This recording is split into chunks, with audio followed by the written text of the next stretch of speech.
Follow along as I cook my way through my Aunt Bessie's recipe scrapbook. Today we're going to be making bologna corn upside down cake. No lie.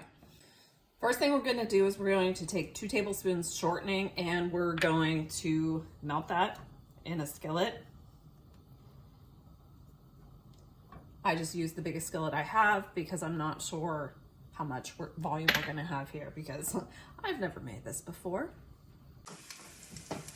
To that shortening, I added some onions and I just browned those up a little bit. And now I'm going to take a tablespoon of flour and I'm going to add that to that mixture. And we're going to kind of cook that through until it gets thick. And I'm going to change over to my favorite whisk. Make sure the flour gets all incorporated into the melted shortening or oil, and then we're going to add 1/3 cup of milk.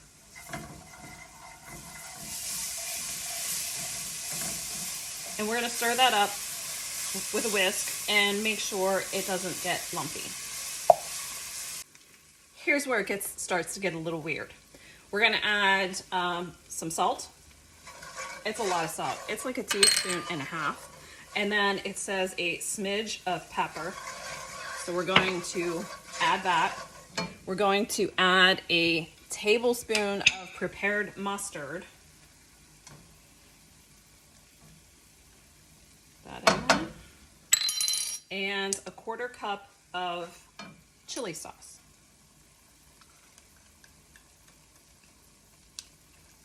Is that in there?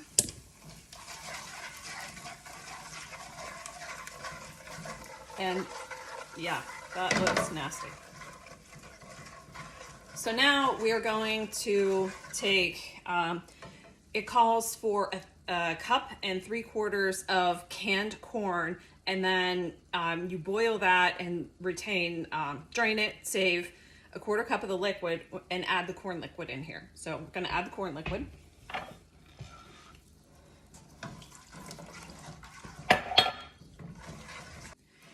Okay, so now we have this sauce, I guess you want to call it. We're going to add in the corn. Again, it calls for a 1.75 cups. I just used a can from, I think I got it at Aldi's. And then it calls for 1/4 cup of bologna. It says unsliced, but then cut it into slivers. I had slices, so I just cut them into smaller parts. And I'm gonna add that in.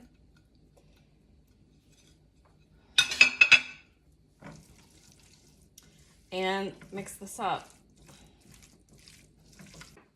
Okay, so this is what it looks like. Now it says to take this and dump it into an 8-inch baking pan. So I have my 8-inch round pan. It didn't say to coat with anything, but I put some nonstick spray in there because why not? And we're going to dump this in here.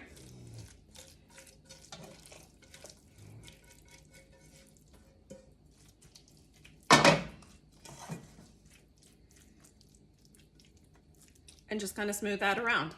And then we're going to move over to the island and we're going to get the rest of this stuff.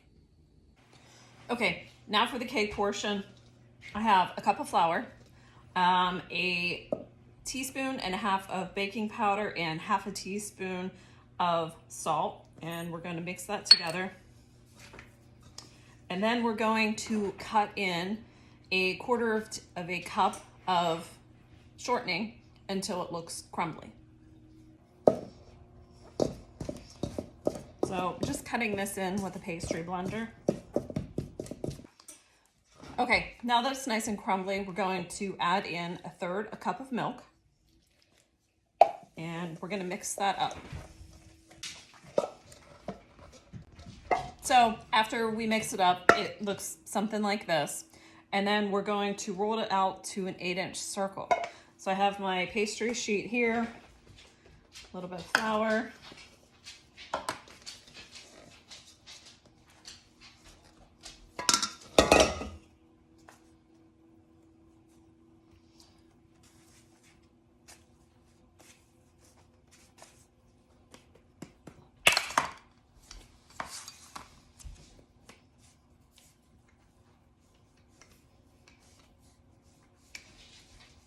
we're just gonna roll this out.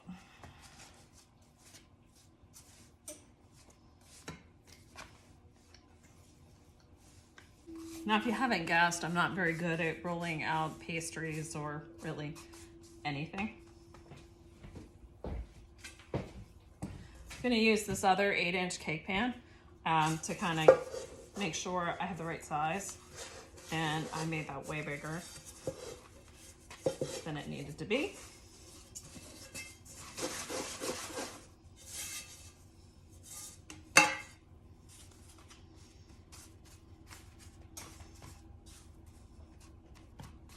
Okay, so we're gonna take this, mine's not very pretty, but we're gonna take this and we're gonna put it on top. That's okay, because we can put ugly side down.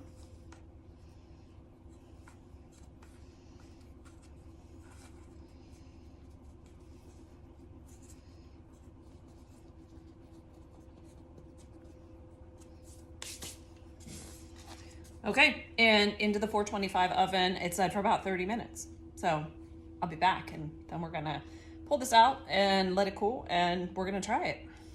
Okay, it's been about 25 minutes. I felt like 30 minutes was a little much for this at 425. So we went a little over 25, so it was close to 30. So we're gonna take this out and see what it looks like.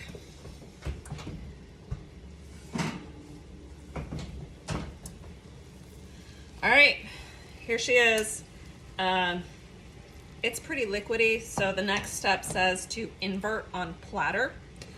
So I got my, this is the only platter that I'm pretty sure is temperature safe. It's my favorite Pyrex platter.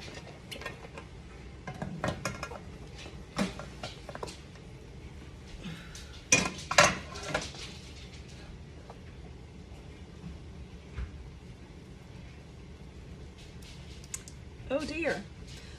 All right, well, it looks like I need a scraper and I gotta scrape some of the corn off the bottom of the pan, so I'll be back. Okay, so I got a scraper and I scraped everything off and, well, here she is. It looks like bad dog food. We're gonna let it cool a little bit and then we're gonna try it.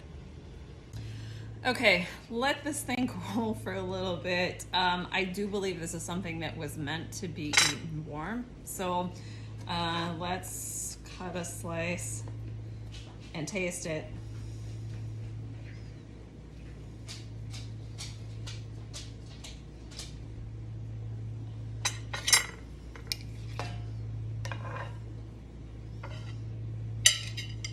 All right, well, here's to great Aunt Bessie.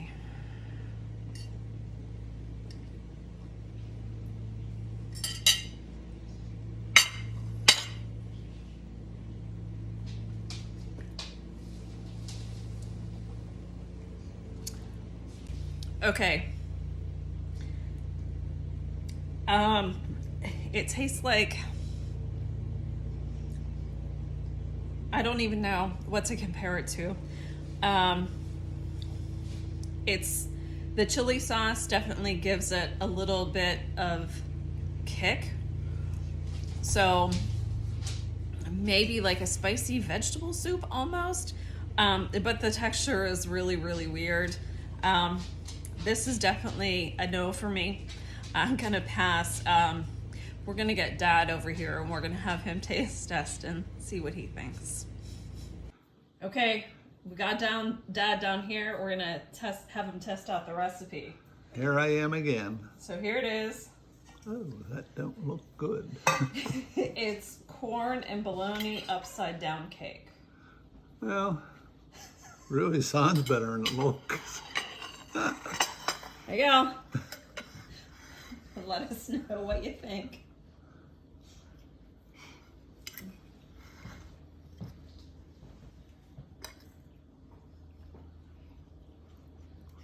Must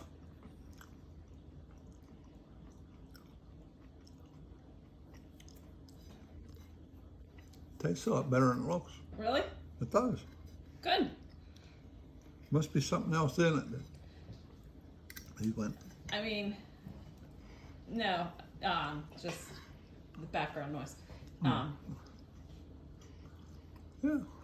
Yeah, there's some flavoring and stuff in it, so it's not as Like what? so. There's Yeah. chili sauce in it, so it gives it a little bit of flavor. It gives it like that's what like the kind of like the tingly kind of Yeah. spicy kick. That's the chili sauce in there. Yeah, not bad. All right. Okay, so now we got Ted trying it. Let's see what he thinks. Now I got the taste. Not bad. Well, Liar. It's the best thing you ever made. Liar. I like it. Not terrible. I don't know how to eat it on a regular basis.